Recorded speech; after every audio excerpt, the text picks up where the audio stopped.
Hey guys, welcome back to Human Condition.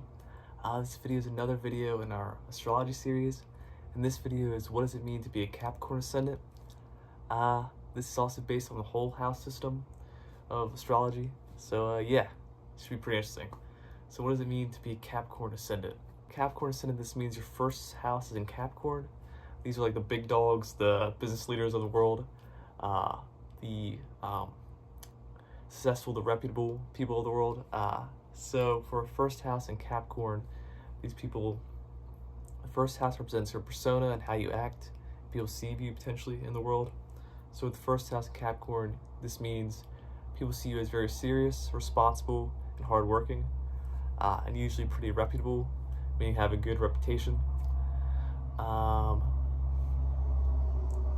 And typically these people are seen in in positions of power, and if not positions of power, very well respected individuals.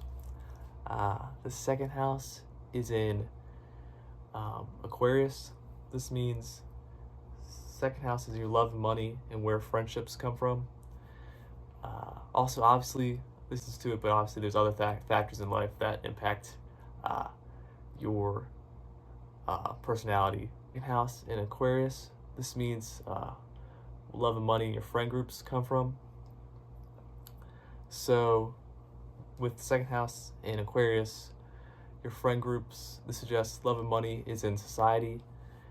So your friend groups come from, you're a very outgoing person. Your friendships come from being outgoing, being humble, listening, being a good listener. And your wealth can be, this suggests potentially your wealth comes from humanitarian activities and social projects, potentially, not always. The third house is communication, intellect, what you talk and think about. So for Capricorn Ascendant, this is in Pisces. It's communication, intellect, what you talk and think about. For Capricorn Ascendant, usually what they talk and think about is in self-sacrifice and self-isolation, which sounds kind of intense, but that just means their mind's always on being empathetic and caring to people, and this is why potentially they are very well respected individuals, because if you're always empathetic and caring towards people, you're going to be usually pretty respected by people and given some sort of authority by other people or power by other people if you're always being empathetic and caring. So the perspective and what they talk and think about a lot is the needs of other people. They're potentially the only downside with this part is maybe they might talk a lot about their own problems and their struggles in life, because it builds empathy with other people. But on a positive note, they also think about other people's struggles, and they're always thinking about how they can give up their own needs for other people, self-sacrifice and or they're thinking about how they can either do that or hide away from other people, so because they get overburdened by all the responsibilities they take on for others, most likely, potentially, because of their first house being in Capricorn, if that makes sense. They take on all the responsibilities, Capricorn being responsible, so their mind's either on what they can do for others and give for them, but also how they can get away from others when things get too stressful, because they're taking on so much responsibility. Fourth house is in Aries. So this is past home and family and emotions, how they express their feelings. So with the Capricorn Ascendant, their past home and family is independence. So this suggests either two things. Potentially maybe a rough family dynamic, especially with their mom, because the moon represents mother sometimes. However, it also could just mean like competitive nature with their mother figure and their family. In the best case scenario, just a competitive nature with their family, always competing with their family members and their mom, but like a friendly but maybe like in a friendly way. So their how they express their feelings is very like when they express their feelings, they might be very fiery and very passionate, because the fourth house is also how you express your feelings. They might come from a family that's very passionate, fiery, and driven. and this is probably how they got their nature to be very career-oriented, very career-driven. Fifth house is in the Capricorn Ascendant is in Taurus. Taurus represents love and money. Fifth house is one-on-one creative expression, how you express yourself to other people and how other people express themselves to you. So with Capricorn Ascendant in Taurus, which represents friend group and love and money. So sometimes how they express themselves to other people is through their friend group. So often they might always be around with their group, hang out with their friend group, and they express themselves in that group, or they might always have their group around when they're talking to new people, like their friend group around while they're meeting new people, having one-on-one expressions. And when people express, or they might express their finances as well with other people, like their finances with other people, because it represents Taurus represents money and friendships. Another thing is they might talk a lot about their friends. If their friend group's not around and they're talking to one-on-one person, they might talk about their friends a lot. So this is also how other people express themselves to them and how they feel comfortable. So because they always express their friendships to other people, when other people express themselves to them, they feel the need they also do that as well, and other people express to them when they're talking about themselves, their friends, their friend group, and are with their friend group, and their finances probably as well.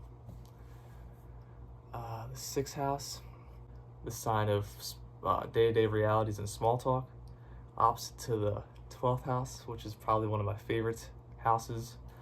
This one is dreams and desires and what the Ascendant's true goals in life are. And then is the opposite house to the sixth house, which is the day-to-day realities and what you have to do, versus the sixth house, what your dreams are. In small talk. So for Capricorn's 12th house, their dreams and desires, it's in traveling,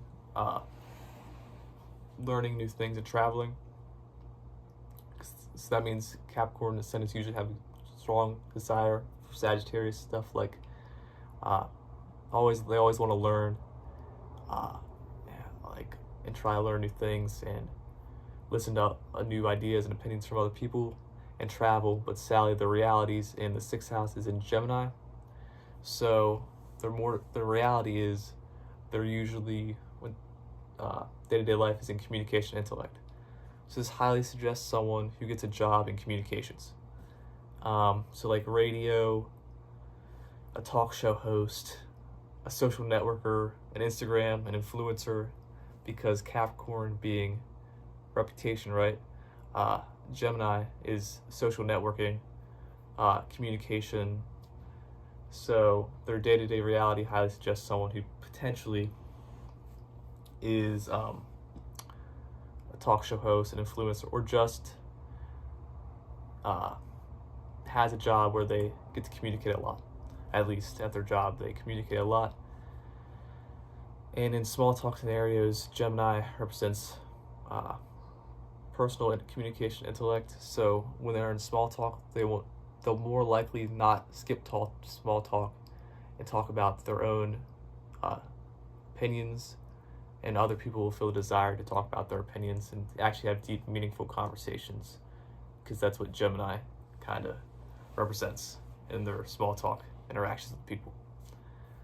The seventh house, this is friendships and the type of people Capricorn Ascendant might attract, and how they act with one-on-one people they meet, their one-on-one friends. And so it's kind of similar to the fifth house, which is, the only difference is fifth house is one-on-one self-expression.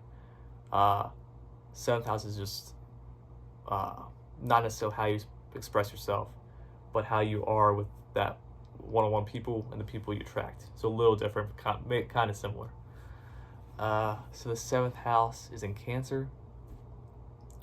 So because they're so responsible, Capricorn represents responsibility putting emotions beside, not lack of emotions, but being rigid sometimes, not always, being hardworking, determined, stable, respectable, epic boss, they attract people who are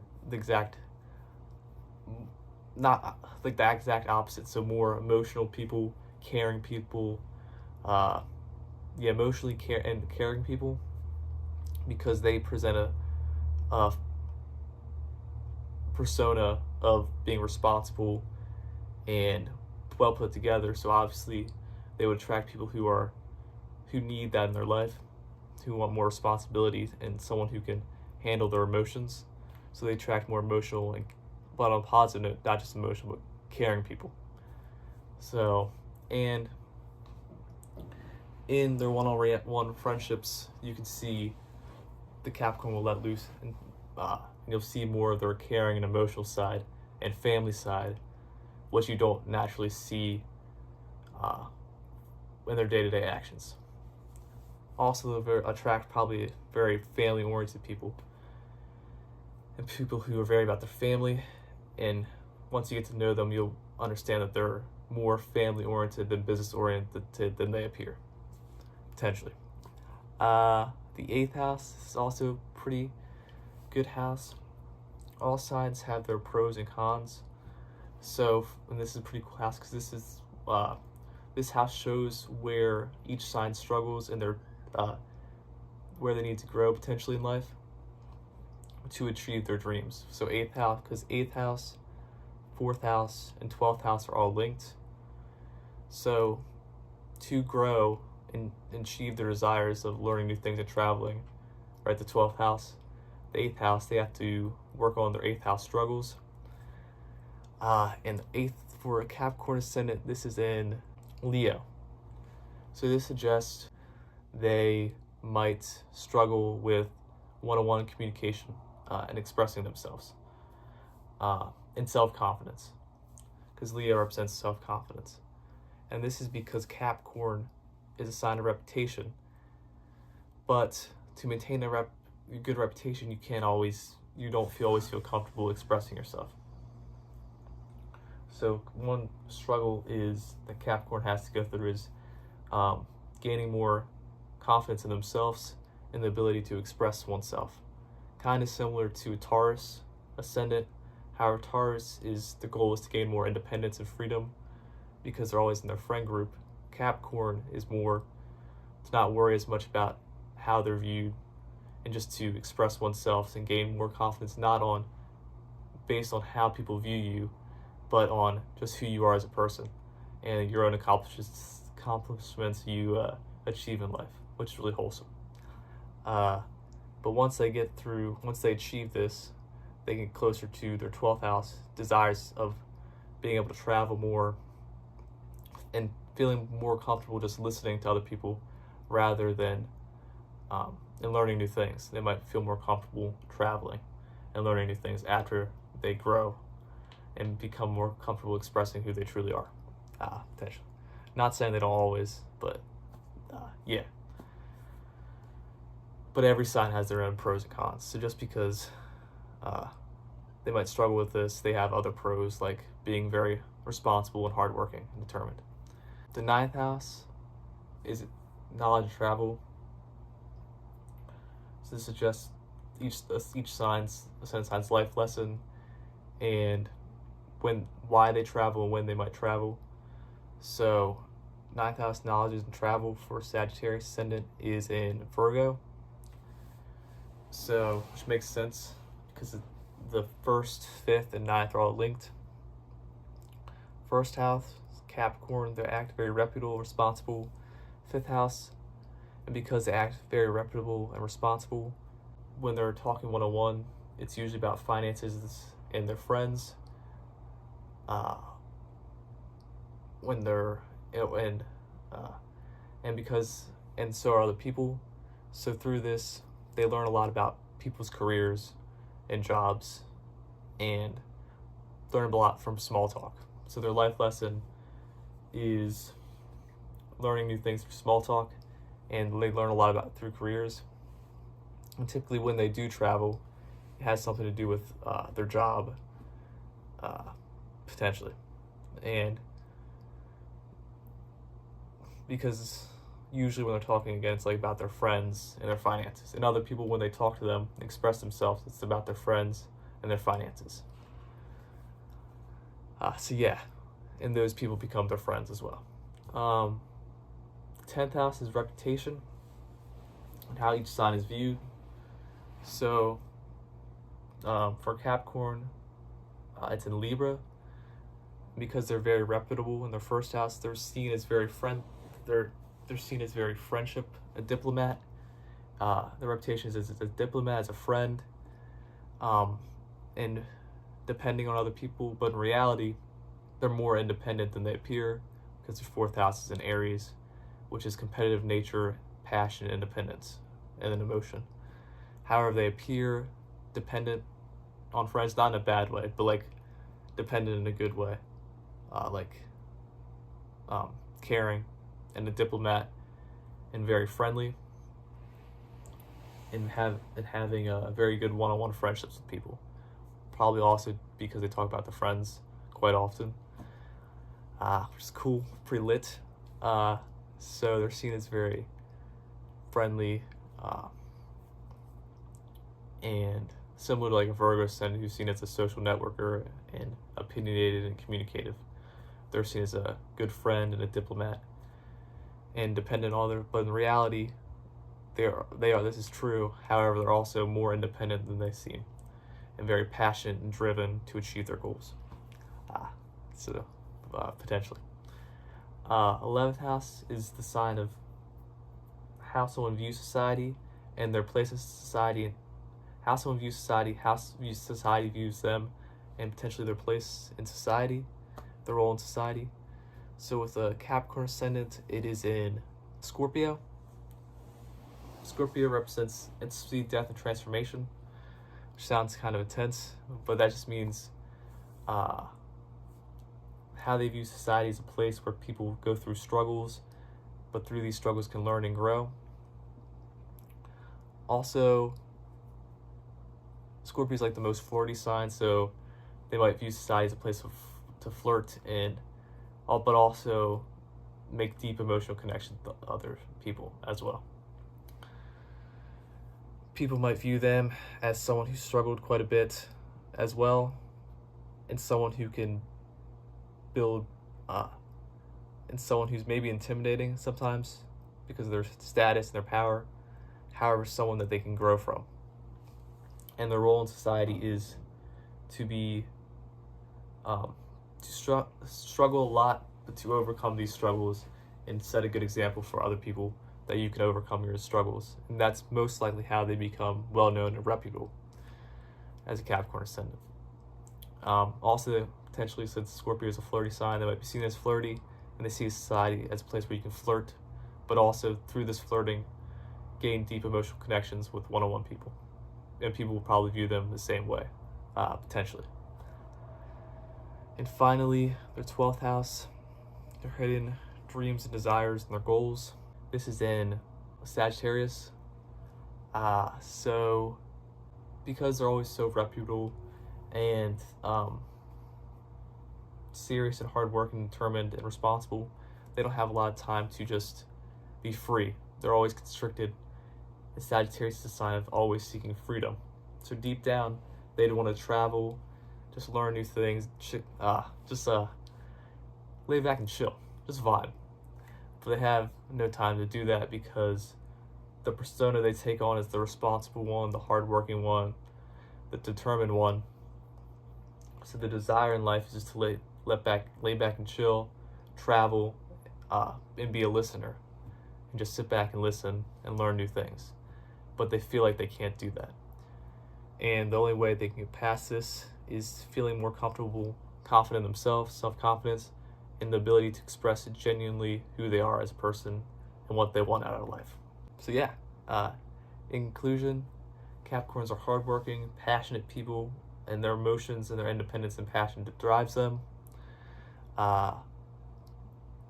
They take on their responsibilities.